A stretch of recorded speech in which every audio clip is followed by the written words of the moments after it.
Udahlah, kalau bermimpi itu nggak usah yang terlalu tinggi. Pada saat hasil belum sesuai ekspektasi, nanti ujungnya sakit hati. Itu adalah prinsip yang aku hidupi dulunya. Karena takut banget pada saat ekspektasi nggak sesuai dengan realita hidup. Bersyukurnya aku menemukan buku ini, dan buku ini yang membuka mata aku untuk belajar berpikir dan bermimpi besar.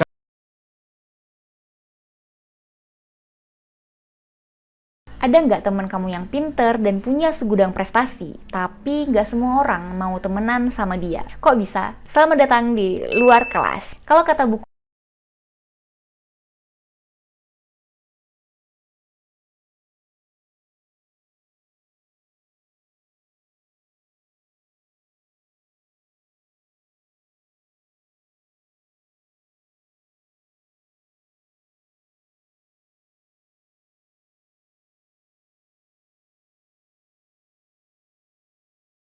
kita. Jadi di bab awal tuh kita dibantu untuk cari tahu tindakan atau cara berpikir apa sih yang ngebuat kita tuh stuck atau self sabotage. Nah di bab pertengahan setelah tahu letak salahnya di mana, kita tuh diajak ngobrol sama inner child dan juga future self. Di bagian ini I cried a lot. Rasanya itu kayak ngobrol sama psikolog, ngobrol sama orang yang bener-bener ngerti kita, padahal cuman baca buku aja. Nah di bab terakhir kita tuh dibantu untuk cari tahu apa sih sebenarnya yang kita inginkan dan apa sih yang kita butuhkan, karena jelas-jelas dua hal itu adalah dua hal yang berbeda. Terus gimana caranya supaya kita tuh bisa enjoy ngejalaninya. Dan di akhir buku ini tuh ada tulisan your life is just beginning. Beneran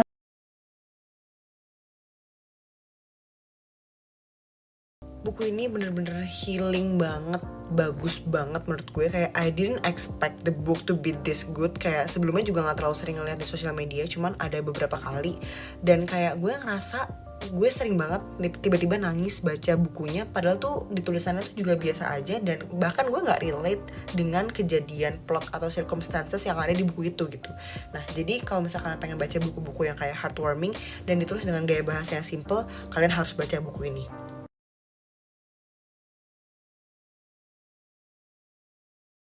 Jadi gue tuh sekarang lagi baca buku ini.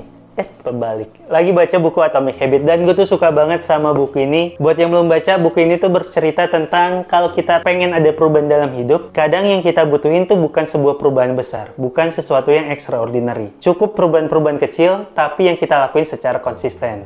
Kalau ada kata-kata paling indah di muka bumi, mungkin kalian akan banyak temui di buku ini. Secrets of Divine Love, perjalanan spiritual yang mendalam tentang Islam. Di bab pertama, Allah Asal Cinta, ada kata-kata gini. Dia adalah seniman yang melukis warna ke dalam mata Anda. Dia yang cintanya mengubah batu menjadi emas. Ada lagi di halaman selanjutnya. Buku yang paling mahal, Arabian Night yang di atas sana, umur sudah sangat tua, sampai yang punya Bebasari aja nggak mau ngelepas ini.